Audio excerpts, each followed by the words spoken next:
We have a busy week with the Venus Pentagram fourth point coming up on January 8th. So I want to get into that because it's the 32nd pentagram since the founding of the United States.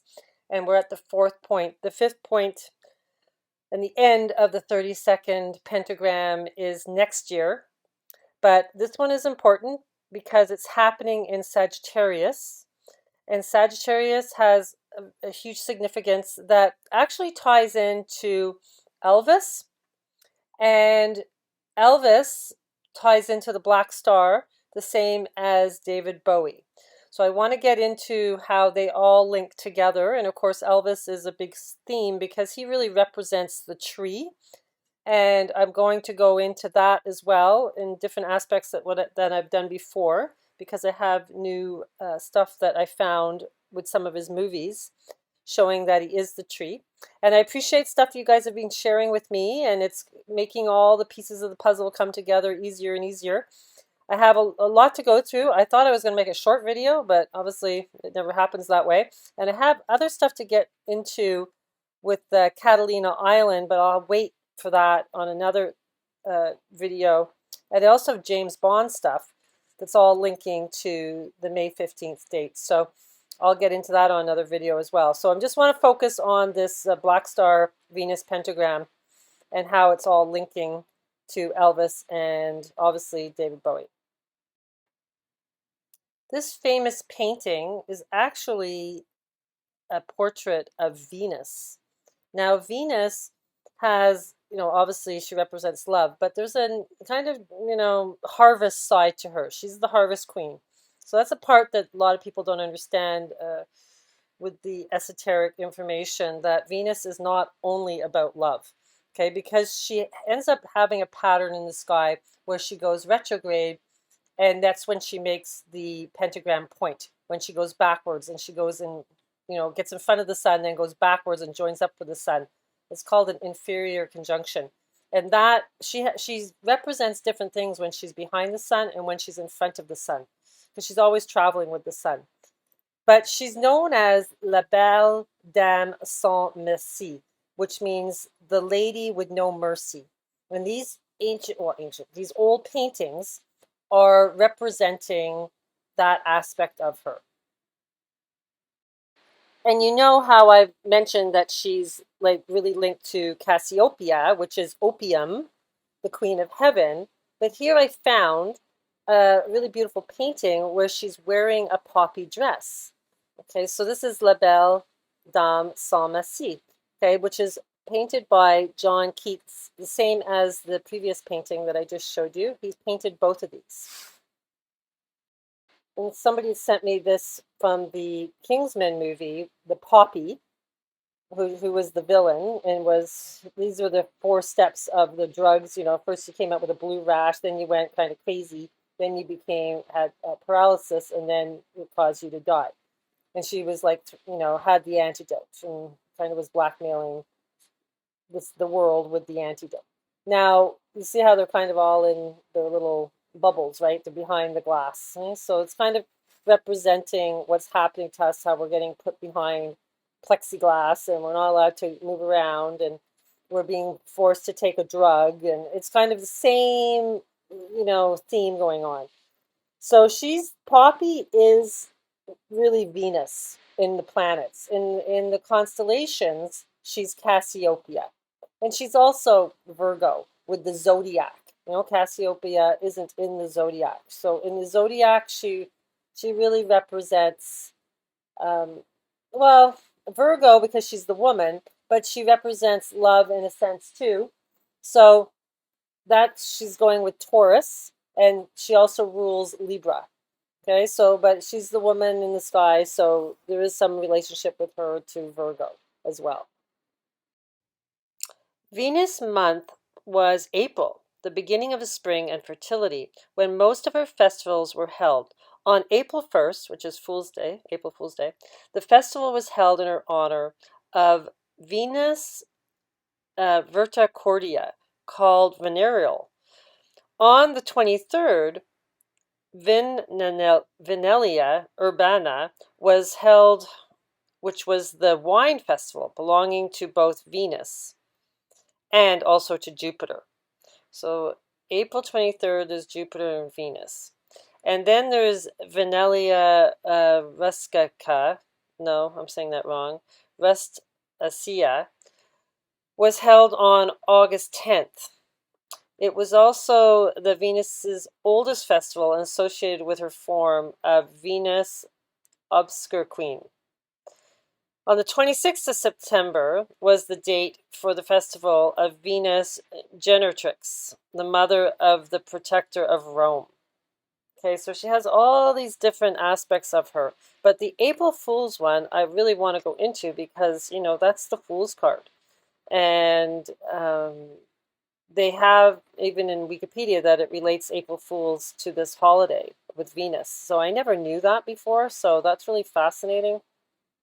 And here I found out why it's all tied into poppies. Okay, so it's all to do with the Vestal virgins. I'll just do a synopsis of this so I don't read it all out. And what happened was they were not staying like religious virgins. They were, you know, having affairs with knights and stuff, and the gods didn't like it. So they got Venus to come in and say, look, these women are acting too sexual. They need to be, you know, have more chastity to them. So you need to create a holiday, and we're going to build a temple for you, and you're going to show them that this is not the way to behave. Okay, so what ends up happening is on Venus's wedding night, she takes this poppy, crushed poppy, milk, and honey, and drank it. Now, what does that do? It represents that you fall asleep and that you're no longer, you know, in your sexual peak and not looking to have affairs. So this whole April Fool's Day is all to do with, you know, chastity and not wanting to be, you know, or being drugged so that you lose your sexuality. Here they're saying that the Latin etymology of the word means to sleep, sleep inducing. That's what the poppy represents. They seem to like to put her on the horse. So here she is in a painting by, I think it's Herbert Cole, 1905. I set her on the prancing steed, and nothing else saw all day. So she kind of comes by when she's representing Lucifer when she is the morning star. So sometimes she's the morning star and other times she's the evening star. And I'll explain how that works in the sky, why she's called those two different things, and how it works with her retrograde. You can get a feel of what she represents when you go in and see where she's being used in pop culture, right? So David Foster Wallace, there was a novel called The Pale King. And then you can kind of go through and look at them all. And they're saying here is how you lose the time war. Okay, so it's to do with time, right? She decides which side of the timeline that you go on. And they're using her here in Rosemary and Thyme, Californication, Downtown Abbey in Victoria. These are all television shows. And then the theme of the woman seducing man to keep herself immortal is in the Twilight Zone series episode, The Queen of the Nile. So the Twilight Zone is really a good show to kind of go back and research some of their titles because it's always to do with jumping time, right? And then you come into a different reality. So it's kind of, they're telling us that this is how it works. Now, in more, you know, this Venus doesn't want to age. She wants to be the beautiful one in the sky all the time. She's the mirror on the wall. Who's the fairest of them all? She wants to be that gorgeous planet, right? But she's made out of fire, Venus. She's a fiery planet, and she can get angry, and she can become, you know, Lucifer. She's the Lightbringer, and she is Lucifer. And when she's Lucifer, she's a little bit more angry. Okay, so now here in March 2017 interview with Quietus, the English songwriter and musician John Lydon cited the poem as a favorite. This is the La Belle Dame Psalmacie. Okay, in a popular trading card game, Magic the Gathering, the card Mary Iki Re Barrett is modeled after this poem as well. So these are all representing Venus. In this card game or video game, she's known to represent untapping, so disconnecting from the realm. There's this untapping feature to her. So video games are like really the matrix, right? They're telling you the rules of the matrix, which is what we're in. So to keep the creatures you steal forever, you either need to blink them and to make them forget, so take their memory away, that they were stolen in the first place, like they don't even know, okay? And then give them indestructible so they survive being destroyed by Mariki untapping trigger. So she destroys, and then they stay alive. They don't actually die, which is really what's going to happen. People are going to stay alive but lose their memory. Hence why the poppy represents remembrance. Everything's backwards in the upside down world. So this Queen of the Nile Twilight Zone was all about her saying that she didn't age. And then this man that was dating her realized that, she looked like somebody else from like way back in time, and he couldn't figure that out. And you can tell that she wants the nectar so she doesn't age. That's what Venus is collecting. Right? I swear to God, it's the nectar of the gods is to keep these beings, youthful. And that's what we do. We're food for them. But they don't kill you. They just take the nectar and then, wipe your memory.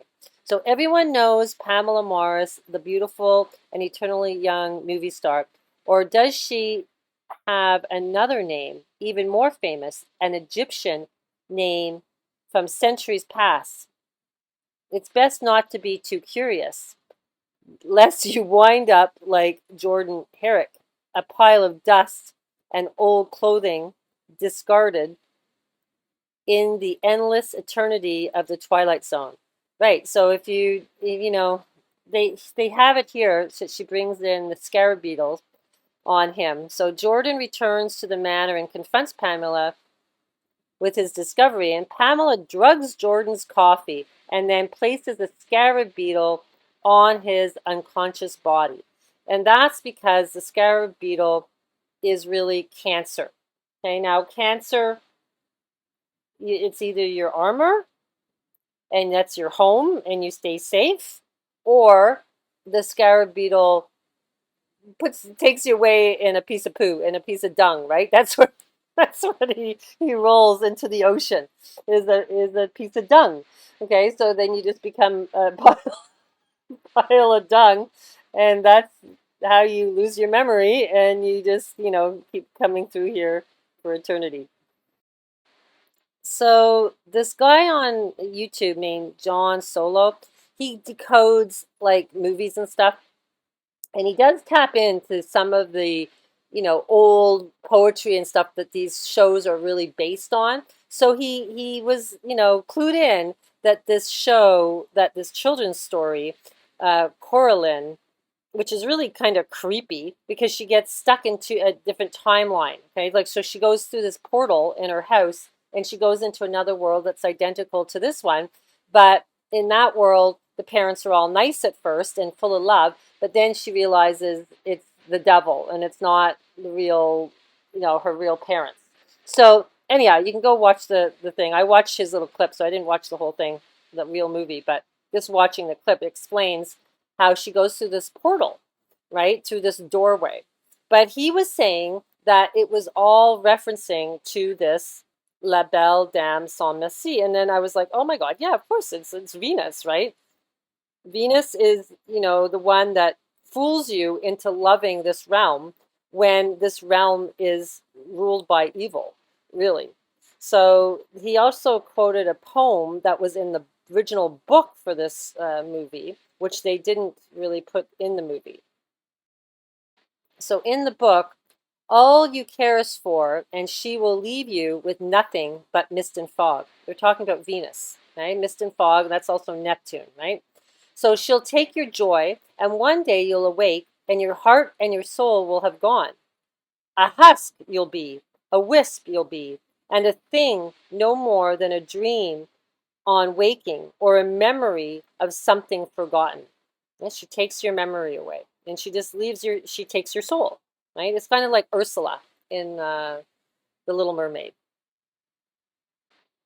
And he said that wasn't brave of him, just standing there and being stung. It wasn't brave because he wasn't scared. It was the only thing he could do. But going back again to get his glasses when he knew the wasps were there, when he was really scared, that was brave. When you're scared, but you still do it anyway, that's brave. So it's in the books, you know, and they didn't quote this in the movie. They missed that opportunity. But it's about, you know, facing your fears when you know you have them.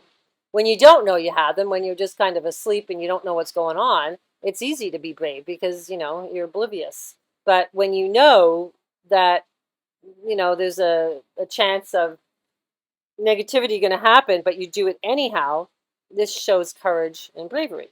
And this is really what the movie is based on. She has to, you know, be brave enough to go back into this bad realm, even though she knows there's evil there. And she has to go back because her parents get trapped there, her good parents. In the end, she frees them, but they don't remember anything about it. Okay, but she still remembers. Okay, so that's the warrior. This is like being the Lightbringer warriors. You upgrade this realm without losing your memory. Now, somebody had mentioned that in this movie, it looked like the theater in Avalon at the Catalina Island that I did the last video on. And it is. It's the same theater. Okay, so there's Venus in the shell. And then you can see that it's Venus in the shell at the theater in Avalon on top there. And that's the wide angle view of all the underwater world in this theater. So it has to do with underwater and Neptune, Poseidon, Atlantis, you know, and I think, you know, esoterically, water is a portal. And this island is made of crystal. Now, there's lots of history with this island, but, you know, crystal, you're carrying a crystal around with you in your phone, and it holds frequency. So the fact that this whole island is made from quartz crystal, and even the beaches all have quartz crystal on them, and there's quartz crystal caves, I think it makes it that, you know, it is like a portal to jump timelines. And then they have the Janus, you know, which represents doorways, with the water, with the red blood moon, which is all tying into May 15th with the blood moon at midnight. So we have the Janus, which it's saying it's a doorway. Here you can see the pattern of the pentagram of Venus. It makes like a rose. Now, of course, we have the Captain Cook is all tied in because he was going down to watch this Venus transit that was really important back in the 1700s. And they were trying to map, you know, measure, because that was their measuring tool, was when they had conjunctions, that's when they could measure. And also they mention in here Abraham Lincoln in Washington. Another historical daytime observation of the planet took place during the inauguration of the American president in 1865 on the 4th of March. So I wanted to just go check that out. And I'll explain to you how these conjunctions work. There's inferior and then there's superior. One is when she's in front, one's when she's behind the sun. But I'll explain it to you so you really understand with some screenshots. But first I wanted to show you what was happening on Lincoln's inauguration. We had a Mars, Moon, Uranus all in the Silver Gate in Taurus. And then Venus just happened to be kind of in like on top of Sittis's head, which is the hand of God, his head there, that paddle. But she's in Pisces on the border of Aries. But what I noticed, I'm going, why did they mention this, right? Because it's like Venus isn't really doing anything. So I'm like, there must be something else. So I'm like, okay, what's happening with the sun? And then Enki was with the sun. Also, Dionysus was in conjunction with Mars. That's really important. And then I realized Mercury, and guess who was there? Elvis. Elvis, the sun. Elvis and the sun was in conjunction with Enki, so, and Mercury, which is your mind. And that's what is so esoteric about that day, right on, you can see it right on the descending on the west as the sun was setting. So here's the visual of what's happening when this Venus it's called inferior conjunction when she gets, on top of the sun from the view of Earth. She's in conjunction with the sun. When she goes behind, they studied it a lot in antiquity when they would use these things called frying pans. So they call them frying pans. But what they would do is they would put water in these pans and then hold it up at the sun. And they would watch for Venus to come from behind the sun.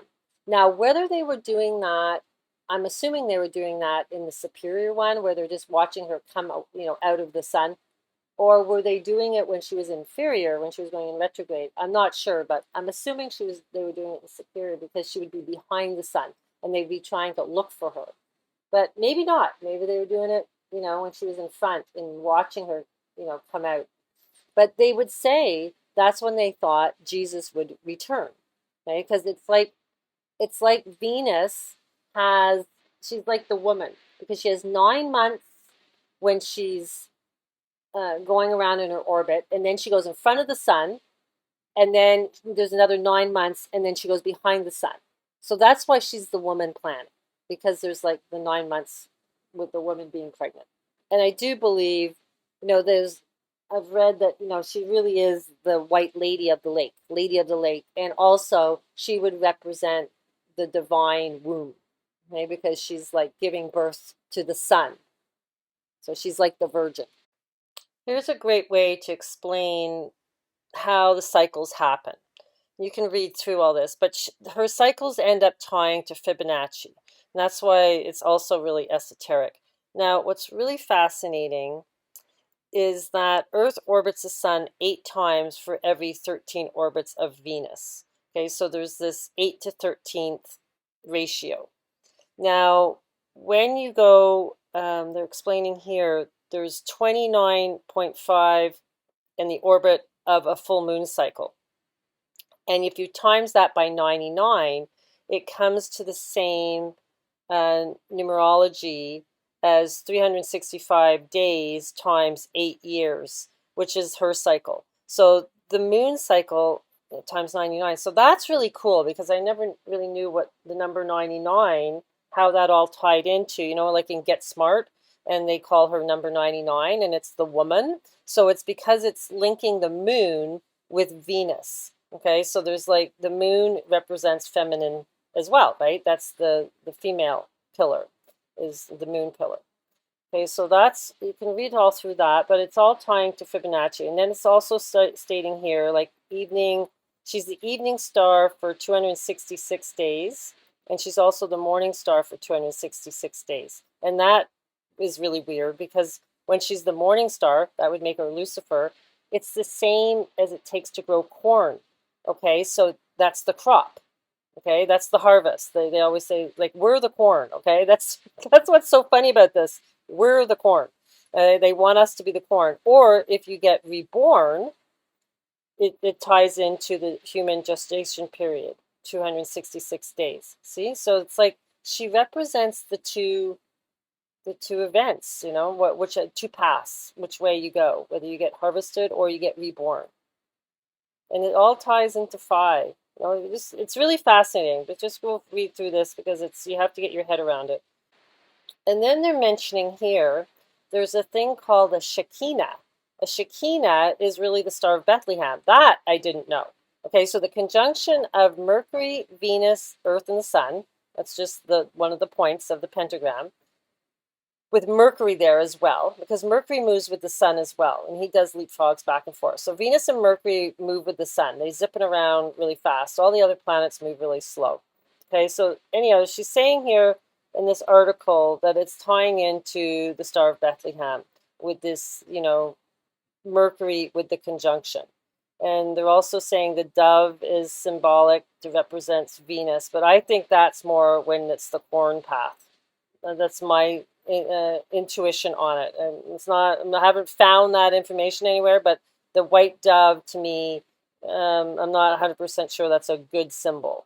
Okay, so um, anyhow, you can read through all this, and it's explaining, how this is all tying to 40 days as well, and this is all in the biblical text for cycles. Now, they created this Verticordia day for Venus and her temple on 114 BC. And so then I was like, oh, I'm sure I'm going to be able to find something in the sky where we have one of these points with the conjunctions, right? So, of course, I went back and guess what? I found it. Yeah, and it was happening right on the tail of the whale in Pisces, right by the circlet of Pisces there on the right fish. There's that little circle. It's like a crown. Okay, and so we have Venus there with the sun and Mercury, and there was also an eclipse happening at the same time. So, of course, that's like really, really a huge event because, like in the last clip that I just showed you, Mercury and Venus don't do this conjunction, inferior conjunction. I think she said every 480 years it happens. So this doesn't happen very often. And so they also had an eclipse happening at the same time. So, and it's on Pisces, which is to do with spirituality, on the tail of the whale. We know that's an important location because of the equatorial grid that comes down. Okay, so it crosses the ecliptic there. So it's all very important. And we do have another one, 9 days after Pi Day, Blood Moon, in 2025. It's on March 23rd, which is coming really close to 322. So we don't have the eclipse, but we have Saturn there this time. Okay, so this is really important. I keep thinking this is that year, that Pi Day and that Blood Moon that's on Zabijava is, it's all tying into Einstein's birthday because it was Pi Day. And Zabijava was the star that he found the speed of light on. I think that's the return of Jesus. And if they have this as well happening 9 days after, it's really, really, really esoteric. So, maybe that's when the planet makes a turn for the better. But I think we exit before that when we come back at this time. So on January 9th, Venus stops and starts to go backwards in the sky, and then she gets behind the sun because the planets are moving counterclockwise, right? So now she's stopping and she's starting to go get behind the sun. She doesn't really like that. That's in the morning because you can only see her early in the morning. And then in the evening, when the sun is going down, Venus goes down first. So the sun is in more control than Venus because Venus can't be seen late at night. She's behind, the horizon and goes down in front before the sun is going down. So the sun is keeping all the sky bright and nobody can see Venus because Venus disappears first. I hope I explained that well. So that's how when she's the morning star, she's not as happy because she's not the fairest of them all, right? So that's when she's in her Lucifer state because she's behind the sun because they're all those planets are traveling counterclockwise, and she's trying to catch up. She's going backwards, and then she has to race and catch up, and she doesn't catch up to the sun until next October. So she's the morning star until October. Okay, she's not the evening star. So yeah, that means she's Lucifer until October. So you can see here in the west as the sun's setting, this is at the beginning of November, she's gotten in front of the sun now. So when the sun starts to set to the west and starts to go down, Venus is still in the sky. So she's in her glory, and then she's the evening star. So my interpretation is when she is Lucifer in the morning and she comes up before the sun in the morning and she goes down before the sun in the evening, that when she's in that position. It's when she's in retrograde, right? When she's behind the sun. Like when I say behind, I mean not literally behind. I mean, she hasn't caught up to the sun. She's dragging behind. So that puts her not as the fairest one of them all, right? At night, you can't see her. So that means she's Lucifer in the morning, and then she's the black star at night because you can't see her. And of course, David Bowie, did this song, an album. His last album was all to do with the black star. So it's all about Venus and the harvest because she's coming to separate the souls. Now, Elvis also did an album called The Black Star. And what's, really crazy is that David Bowie and Elvis were born on the same day on January 8th. And this 4th point conjunction for the pentagram is happening on January 9th, just a day later, in Sagittarius, where they were born. So here are the lyrics to his Black Star. Every man has a black star over his shoulder. And when a man sees the black star, he knows his time has come. Black star, don't shine on me, black star. Black star, keep behind me, black star. There's a lot of living I gotta do. Give me time to make a few dreams come true. Black star. When I ride, I feel that the black star over my shoulder. And so I ride in front of the black star. So he's saying he's the sun. Okay? He's saying he's the sun, and not behind her. So never looking around. Black star, don't shine on me, black star. Black star, keep behind me, black star. There's a lot of living I gotta do. So one fine day, I'll see the black star over my shoulder. And when I see the old black star, I'll know my time has come. Okay, because then she ends up becoming more dominant than the sun. And the sun is your glory, it's your heart. Okay, the sun rules your heart. And that's, where your love is. It's Leo. It's the lion. It's your courage and it's your heart. And that's what's a little bit weird about Venus, right? Venus rules the 7th house, which is relationships. So that means it's love with somebody else. It's not your own love for yourself.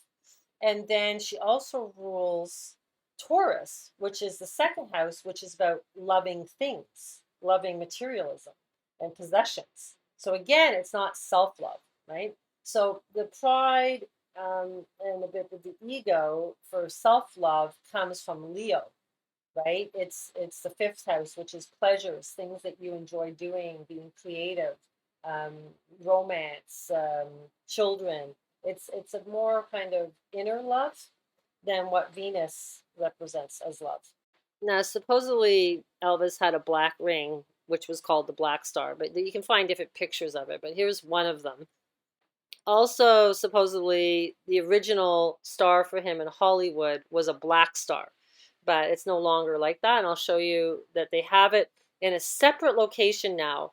It's in the silver gazebo. It's almost like the silver gate. It's his star and the Beatles star. Everybody else is on different, streets and stuff. So they're right there with this silver gate with these 4 women that represent Venus. Now, the 4 women are Anna May Wong. So we got May, because May is Taurus. That's Venus rules Taurus, right? The May Queen. Dorothy Dandridge, and then Mae West. So we got May again. And then Dolores Del Rio. And most of these were like actresses from the silent film era. So Anna May Wong, she had a career spanning in silent film, television, stage, and radio. So you can go through some of her work, and then you can see correlations to representing Venus. But what stood out to me was she was in the Peter Pan 1924 film as Tiger Lily, okay, because we're in the year of the tiger. And that's relevant for sure. And we know everything's about Captain Cook and Red Hook, because he was, Red Hook is in Brooklyn in New York, and it's all to do with the hook of Captain Hook, because you want to be able to get to the free island and become with Pan, okay, Peter Pan. Pan god that plays the pan flute, just like Peter Pan does. And you attach to your shadow, and then you can learn to fly and become superhuman. This is really what the whole story is all about. The next actress was Dorothy, like Dorothy in The Wizard of Oz. And she was performing as part of the Wonder Children. Yeah, because you want to be the Wonder. And later it went to the Dandridge Sisters. But she was in lots of unusual, uncredited roles. So why is she so important? Because she was appearing in Cain's 100. Okay, so the Cains are the ones that, in the biblical texts are the bad people and da-da-da-da-da-da. It's because the god of this realm wants you to stay locked here, okay? And Cain people are trying to get you out of here. If you want to see that as evil, that's your prerogative, but I'm letting you know that it's all to do with keeping you locked here and losing your memory. Okay, the religion that are teaching you freedom was pre-Christianity. Christianity killed people that looked at the sky. They took people from the Catalina island and tortured them, all in the name of Christianity, because these people worked with nature. And, all the Aboriginals are being tortured from Christianity. So I don't believe Christianity is teaching you how to become free. That's my personal belief. It doesn't have to be yours. But I do believe in Christ consciousness, and I do think it comes from within. So here we have her in a movie called Tu Wong Fu, Thanks for Everything, which is like kind of funny. It's like Wong, is it wrong? Like, I don't know. It's kind of, and then Halle Berry did a role, and she looks just like her. Halle Berry looks almost identical to her, and they both were born in the same hospital. Kind of weird. And in February 2016 episode of Blackish. Okay, so Blackish, you could say the Black Star. And there's Danridge, and the decks ran red. And my God, Halle Berry looks identical to her. It's really weird. Now, Mae West represents sexuality, which is what Venus represents as well. The real divine sexual woman that is powerful through her sexuality. And because she's, believes in beauty and all this. So the whole thing with Mae West, when you look into the history of her, she was doing films, I think a silent film called, it has to do with sex. And so she was ended up being put in jail for 9 days because she released this film. And, when she was in her 80s, she did a movie with Ringo Starr and a few other actors, and, still acting like she was really sexual. And it was like almost like a comedy, but she's always like, it's being proud of her sexuality. And so she represents, the sexual part of it. And it's interesting, they've taken different women, black, white, Chinese, and then also a Mexican. Now, I've noticed a lot of, times where David Bowie did something with his hands. I'll show you that. But she's doing like this on your face. And I'm thinking it's kind of like fish. I don't know. It reminds me of fish. It's like an aqua person. And then Elvis Presley's doing it with his hands, and then David Bowie. I don't know. To me, it looks like they're like aqua people. I don't know. You guys tell me how you think about that. So here's the actress with the Mexican heritage. She's really beautiful. Dolores Del Rio. And she was in a movie called Resurrection. And also Bird of Paradise, Flying Down to Rio, and The Fugitive. But she was in a film with Elvis. But this one, she's also in Live for Love, and then Journey into Fear. And then she's looking like a tiger, right? Journey into Fear, and she's got the tiger. So I really think it's this year, the year of the tiger. And then they also had her in a Google Doodle. So in this movie, she was representing a native Indian, and she was in love with Elvis. And this movie's called The Flaming Star. Okay, this was a Western that he did. So check this out. We have the Black Star lyrics, right? But guess what? Flaming Star, they use the song lyrics, exactly the same song, except now it's not the Black Star, it's a Flaming Star. So this is amazing. This is like they're showing you the morning star and the evening star. It's all to do with Venus.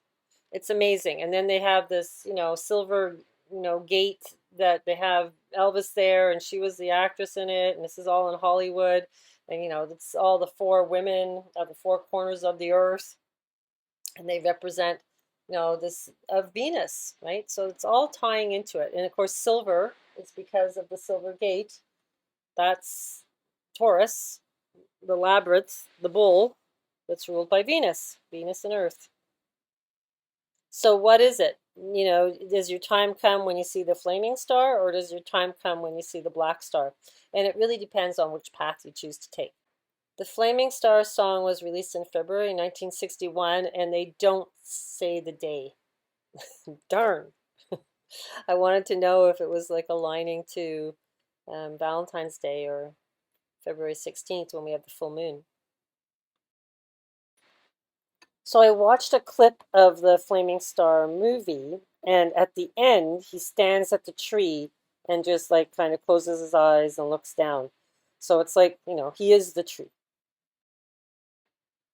Now, here is the whole 30-second Venus pentagram when it started in 2017 and where it was. And the 33rd one will be in the same constellation. So it starts off one in Pisces, and then the next one goes to Virgo. Then it goes to Taurus, and we're in the Sagittarius one. And then Venus starts to go direct. And then on August 13th, now we know August 13th is super important because that's like Hecate, a day of, crossroads and keys. And that's what the whole Washington Triangle aligns to in the spring triangle when it's above Washington. It's on August 13th. So that is really weird because the sun is in Leo constellation and then Venus is in Cancer. But there's a conjunction, but they're really like on the border. So they're in the Lion's Gate. So that's how that whole Venus works. So it's like mutable Pisces, mutable Virgo, fixed Taurus, mutable Sagittarius, and then again fixed. Or you could say if it's Cancer, it would be cardinal. The only way it would go to cardinal if you saw it if it was in Cancer, where Venus is. So very interesting. And that's August 13th, 2023. So January 8th, David Bowie and Elvis's birthday. We have Elvis asteroid right on the tree, which is the tree of life is at the tail of Scorpio. That's known as the tree. So he's on the tree. And then Mars is in Scorpio Ophiuchus. So that's a lot to do with Pluto ruling, Scorpio, and so does Mars, but it creates kind of an intensity, right? There's like lots to do with death, really, because, if people are leaving right now in your life and leaving this realm, it's because of Mars placement there. And then we have, you can see the Venus Sun in Sagittarius, and Mercury is with Saturn in Capricorn. So that's the mind being in with authority. So, really kind of logical thinking. And then Jupiter is in Aquarius. And then you can see the Leonard comet. It's, almost in, well, it's a little below Capricorn. It's very close to Fomolo, the star that's in the fish at the bottom of Aquarius. Fomolo is one of the fixed stars. So David Bowie died 2 days after his birthday. So the sun was in Sagittarius when he died. And then when his wife did this, tour in her home, she held up this portrait that she said her daughter drew for her. And she said, David was there because he's a black star. Now, when he died, Venus was in the black star position. She was not shining in the sky. She went below the horizon at sunset first before the sun. So the sun was in its glory and Venus wasn't there. That's a black star. But he had a Mercury-Moon conjunction on one side of the sun and a Venus-Saturn conjunction on the other side of the sun in Ophiuchus. On the day David Bowie was born, Venus was also a black star. Now, there's other artists that have done black star songs. Avril Lavigne did one. This band called Black Star Riders even has a black star tattoo. You can go check out all their songs they're really relevant to the whole event. When I Google black star, a black hole comes up on Wikipedia. And then they also have artwork with, the Venus pentagram star with a hole in the middle of it. So I'm thinking this is all really relevant to the black hole, which ties into a wormhole. And you can see this book called The Black Star above, and it looks like a wormhole. And of course, she's holding something red and white. I think it's a book in her hand. So we get the red and white symbolism for the rubedo. Black Star free listening on SoundCloud looks like a black wormhole. There's also Black Star sapphire rocks, which are really quite beautiful, with this star like on the black sapphire. The Coraline movie has the black hole where she goes from one dimension to the other and there's a door, but it's like a living entity that is moist inside. So referencing it to like a whale or a whale's stomach. And it also has like a creepy hand that gets chopped off from the bad Venus entity.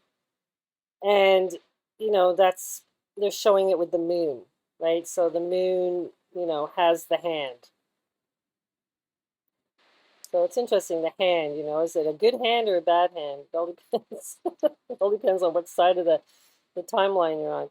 So here we have Hag Stones. And in this film, she was carrying, it was like, well, they represented it as a piece of toffee that had a hole in it. But he even mentioned that, this is Hag Stones. And I know what Hag Stones are. They're representing, a serpent being able to go through it, or that you could pass through, because sometimes they're big and you can actually pass your body through. And this is supposed to represent healing. So it's like, in a way, it's like going into a wormhole, and a natural wormhole. So they definitely have power, these stones, if you carry them, protection. So it's also, you can look at it as the eye, the all-seeing eye, or God's eye. Maybe God's eye is a wormhole. I also found this Black Star Square in Ghana. Now, this is really cool because it has an identical silver gate like in St. Louis, and it's called the Independence Arch. And it was for the Liberation Day movement when Ghana became independent from the UK, and Queen Elizabeth went. So it's representing independence.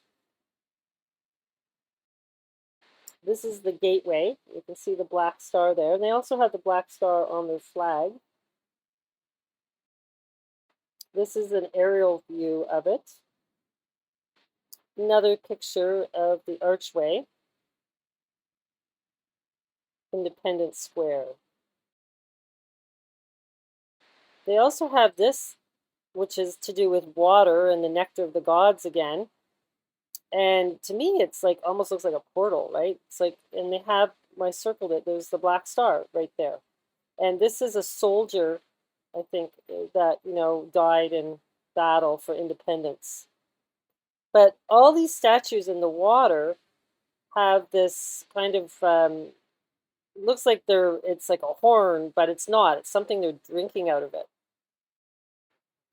Now these they're almost like cornucopias, and they're containers which hold fluid and intended to be drunk or to be poured in some ceremony such as libation. They are typically formed in the shape of an animal's head. Okay, so then we have, it looks like a bull, and then sometimes they have them as a goat. Other times it looks like a horse. There's different heads of animals on it. But the rutos is a stream. The neuter, ruton, would be some sort of object associated with pouring. Libation, Latin for libatio, Greek for sponda, was one of the simplest religious acts regularly performed in daily life. At home, a Roman who was about to drink wine would pour first few drops onto the household altar. The drink offering might also be poured on the ground or at a public altar. Milk and honey, water, and oil were also used. Now that's, a ritual that ended up, George Washington was doing that, right? When he did I think it was the Capitol building. He used oil and honey and did a mixture. So it's like for the nectar of the gods. Here's all the Venus points conjunctions for the pentagram. The next one is in August 13th, 2023. Like I said, these are inferior conjunctions. And then the beginning of the 33rd pentagram, since the founding of the United States, will start on March 23rd, 2025. So I got to thinking about Sagittarius and what it represents, because we know Manhattan is named after the bow and arrow, right? And so I'm thinking, okay, Jupiter rules Sagittarius. It's the ninth house. It's the house of, a spiritual house, the ninth house. And this guy, this centaur, he has a cape, and so I'm like, and that's where Elvis and David Bowie were born, was right on this cape. And I'm like, well, I wonder if the S in Superman, it has to do with Sagittarius, with this cape. And there is a parallel reality between Elvis and Superman. Here they have in the Collect Non-Sports card price guides, #1 and #2 magazines, Elvis Presley, Superman in 1993. They have this, I was reading some blogs where they're saying like a lot of his life was paralleling what was happening in the Superman comic. And this just cracked me up. At one point, Superman became the fool, right? The hobo, like that's the fool card. And she's saying, Lois Lane saying, "Can you save, Jimmy? He's falling. He's the hangman, right?" And he's like, "Nah, not dealing with hangman. They want to hang themselves. Sorry, Lois, I'm hitting the road." And then it's called grounded, right? Because you have to stay grounded to be the fool and to see the illusion of this realm into a sense. I just thought that was hilarious. And then this blog was saying like, at one point Superman wasn't being like, a hero. He was just like taking it easy. And that was kind of the same time when Elvis was like, losing his shape and taking it easy and getting overweight and stuff. And they're saying here that when he passed in 1977 on August 16th, when the sun was conjunct Saturn, so there's Babe Ruth and Aretha Franklin, Superman actually died as well. Okay, but then he came back. But it's like, there's definitely a parallel reality going on there. I didn't know his parents' middle names were Elvis and Love, and Elvis really means lives, so Love lives. Somebody photoshopped one of Elvis's blue suit cape outfits, and they made it into blue kind of like Tiffany blue with Superman on it. So that's pretty funny. I thought that was awesome. And then we have Superman and Super Dog, right? So the Super Dog, they were both born in January, right? January 8th. And so that always is the Chinese year of the previous year because the New Year's always start in February. So they were both born on the year of the dog. Okay, so they were born 12 years apart, which makes them both dogs. So Elvis was a wood dog, and I think Bowie was a fire dog. And they're celebrating the 45th year since I think his passing. Yeah, and they're celebrating this between January 6th and 9th. This just came out in the news, but they got the record there, but again, it looks like a wormhole to me. Every time I see a round circle with spirals in it now, all I see is wormholes, the black hole. And I was thinking about the number 45, it always, thinking about it like, oh, it adds up to 9. But the fourth house is ruled by the moon. That's your house of family and ancestral memory and stuff. And then your fifth house is ruled by Leo, all your pleasures, all the things that you love. So, yeah, so 4 and 5 are the two pillars. And then when Bowie was holding this, I think it was the King of Diamonds. I think it was the King of Diamonds he had in his hand there, esoterically holding it. And he's dressed up as a hermaphrodite, right? Balancing his feminine and masculine energies. And he's got this song called Superman.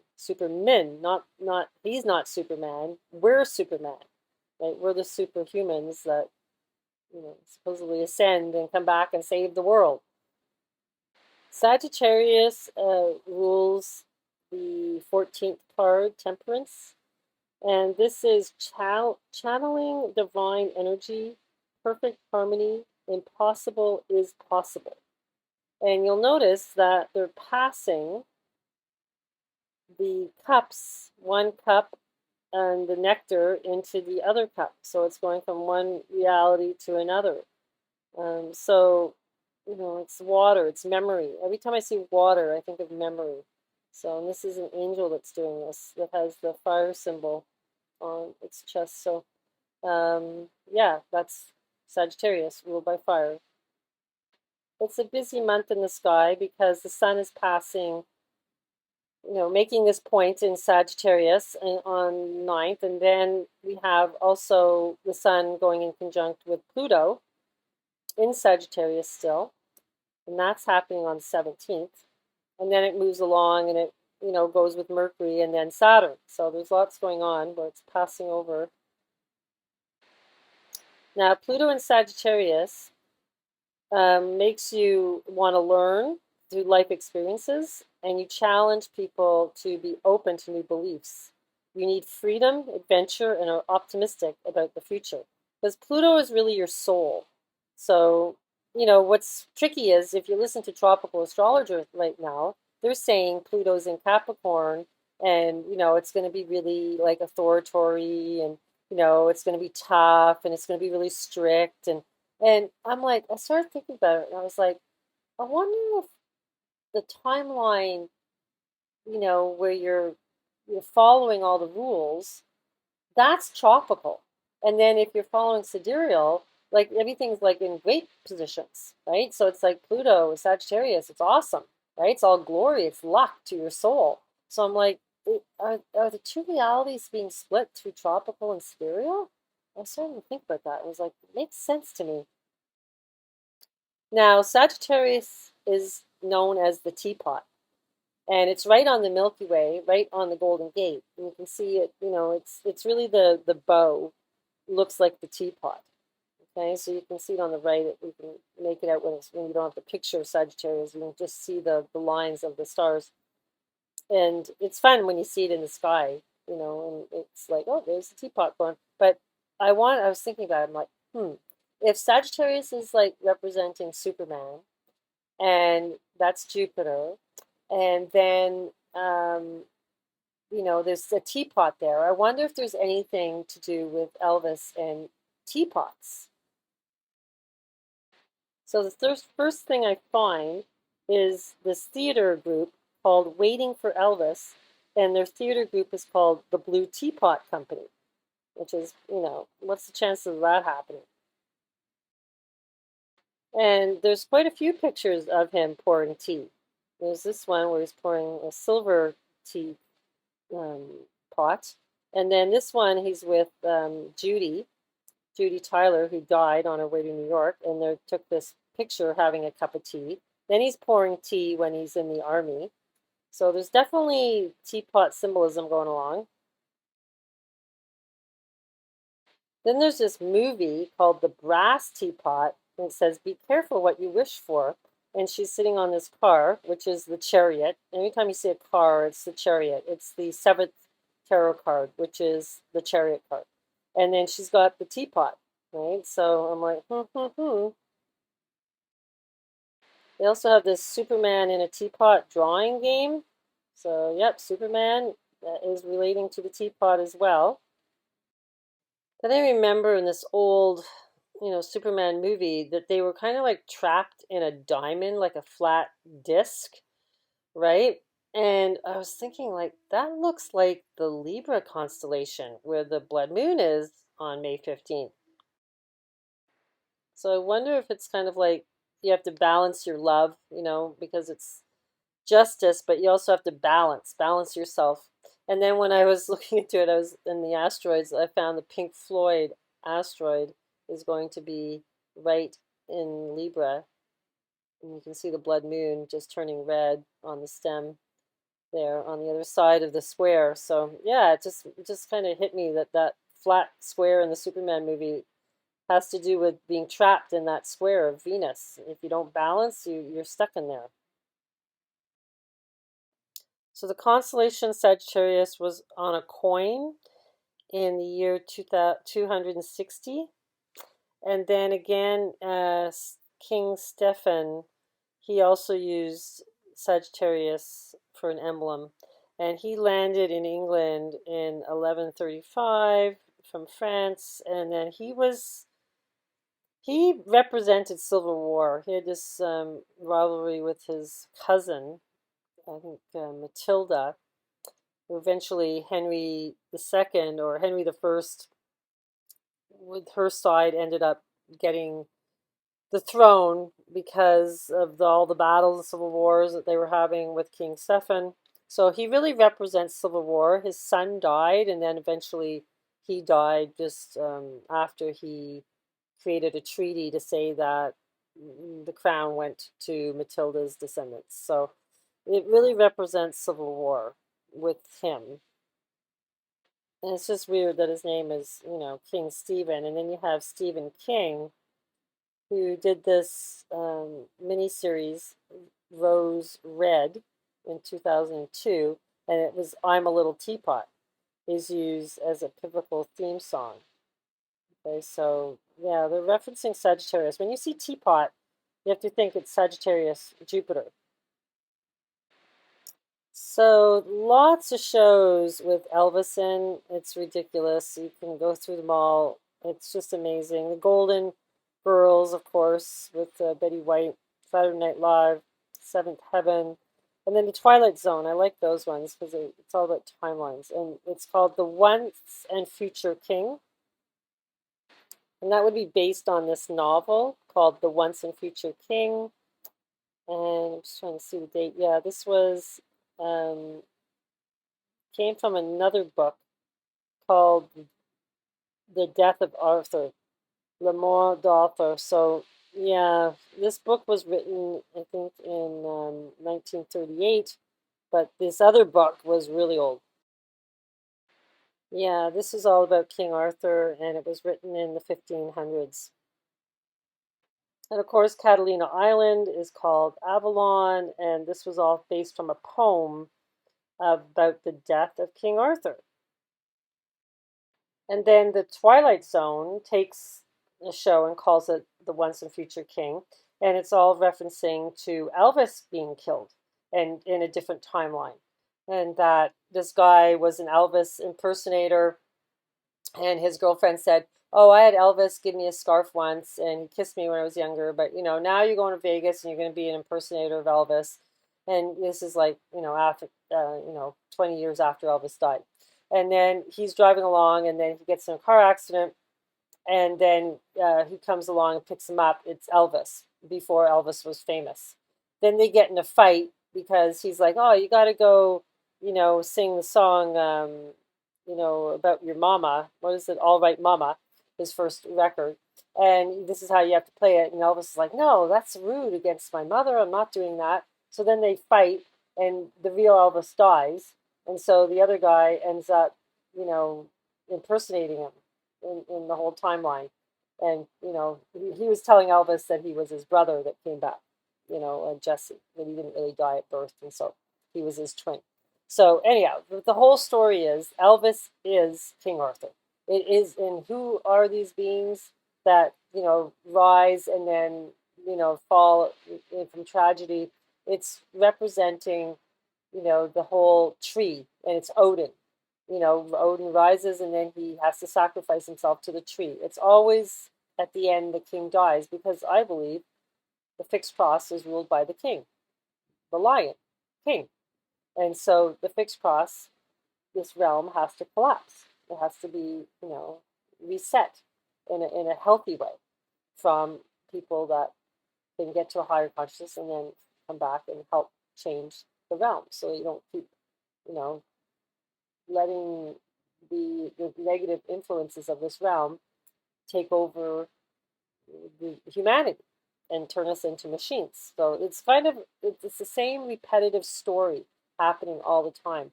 But I just find it interesting how it's, bringing Elvis back into it. But it's all definitely tied into the constellation Sagittarius, because that's where he was born. And at the end, he says, I just have to go through the same life as Elvis did and follow his path right to the end. And then he holds up his hand. So it's like, it's always the hand, right? Because that was the last picture Elvis ever did, was holding up his hand in his car. Here they're using Elvis in Independence Day about escaping the mothership and saying that Elvis has left the building. Thank you, thank you. So there's all these little clips in all these shows. It's always referencing this theme. They did another Twilight show where this young guy, he's at a pharmacy, and he loves Elvis, and he's talking to this girl who's actually behind Elvis there. And he says, I want to be Elvis. I want to be just like him. I want to become famous like him. And then Elvis walks in, and he doesn't really recognize that he's Elvis. And then, he's just like buying a whole bunch of drugs and wants all these things to help him sleep and everything. So at the end, he signs his name, Elvis Presley. And then the girl says to him, that was Elvis, and look how, terrible he is. And then he goes, well, yeah, he's Elvis, but, I'm not really who I am either. And the young guy there pulls a fake face off, and she goes, oh my God, you're Neptune. And, it looks like a sea monster guy. And I'm just like, oh my God, I started laughing so hard. I was just like, I didn't expect that. And so anyhow, it's back to Neptune again. And who is Neptune? Neptune is the god of storms and horses. And, he's also to do with putting you in a fog and in a mist. He's also to do with metaphysical dreaming and helping you heal through the dream world. So dreaming of a new reality. But, everything's bipolar, so he has a good and bad side. Now, somebody sent me this about the name Betty, and it means God is plentiful. It's an oath to God. So it doesn't surprise me that, Betty White left on the last day of last year. So on 2 days after Valentine's Day, we have Venus and Mars in conjunction, which is also happening on Valentine's Day. And Vesta's there, the hearth. And then Juno, she's with Mercury. So that's interesting as well, in Capricorn. So then we have the sun in Aquarius, which is in, freedom. Aquarius is freedom. And Saturn's in his own house of Capricorn. But I'm really thinking that, I'm still looking at this Valentine's Day time period because it's looking more and more that they're pushing the tsunami. Now the moon is right in the lion's mouth and in the lion's gate. And you can see Regulus right there. Now the 8th card, the 8 kind of means reloop, so it's like it's infinity. It's definitely strength, but it's definitely has this representation of the infinity. You handle every situation with maturity without making a haste. Believe in your inner strength when facing a challenge. So there's definitely a challenge coming with the moon in the mouth of the lion. So then we have all these tsunami headings. So hang tight, the Omicron tsunami is here. Ontario announces new curbs after tsunami of infections. Omicron tsunami drives staff shortages in new hospitals. WHO boss issues warning over tsunami of Omicron, Delta, COVID cases. And then someone brought this to my attention, how a Category 5 hurricane could wipe out New York City for good. They've done an article on it. Who would have figured? Some attempts have been made to prepare for the unimaginable. The 119, so 9/11, billion Greater Manhattan seawall, which would embrace the city like the arms of a protective father. Sounds like Capricorn. Close the gates at the East Rockaway Barrier. The Jones Inlet Barrier and the East River Barrier. But the Trump administration killed that plan in February 2020. Another plan by the Blasio administration is completely demolished. The city's East River Park and raised the entire area up to 8 feet. Anyhow, there's activists that don't want that. So people have no clue what this experience is. I do, and I think it will happen again. So they're saying that it's going to happen. So this is weird. It says here, John Toto, Wizard of Oz, standing where the Staten Island home once stood after Hurricane Sandy destroyed it. So they even mention here, it was like the Wizard of Oz, he told the author. My entire existence got turned inside down. Inside down. Isn't it supposed to be inside out? That's weird. Toto reopened a new place on Staten Island, but he put a painting on the wall, a mural of waves crashing down during Sandy. So there's like, this is crazy. This is like, oh my God. I wanted them to put that there as a reminder, Toto says. People have no clue what the experience is. I do, and I do think it will happen again. When the next big storm happens, Shandas says the biggest danger is our lack of preparedness. So they're also calling it the big one, not just a hurricane. It's the big one, which the big one is the big O, which is Capricorn, the father. And then they're going on here about the hurricane that destroys New York City happens in a single night. Red Hook. They bring Red Hook into it. With what David Bowie did as Valentine's Day, it's going to happen here. I'm sure that it's Situs. It's the friggin' white elephant, that Red Hook building. That most vulnerable New York neighborhood no longer exists, writes Stephen Marche in his new book, The Next Civil War, Dispatches from the American Future. So he's written a whole book about Civil War and I guess a hurricane coming and destroying New York. Lovely. And here's his book. You take the red pill or the blue pill. So I think, what they do is they project it. And then if you're not aware of what you're watching, you start to put emotion towards it. And then when you put emotion towards it, you become the creator.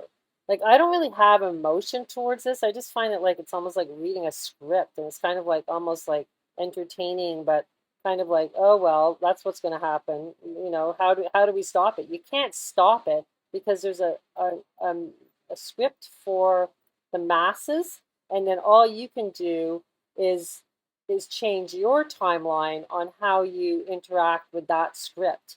But that script is not changeable because there's too many people putting emotion into it, and therefore it happens, right? It's a spelling. They're reading the written word, and it's causing a spell.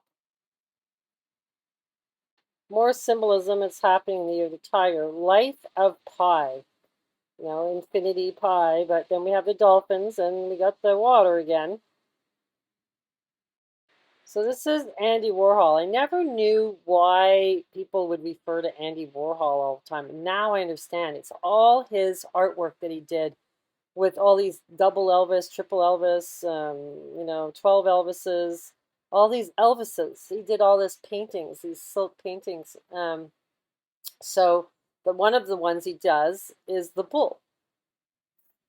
So, this is Venus again.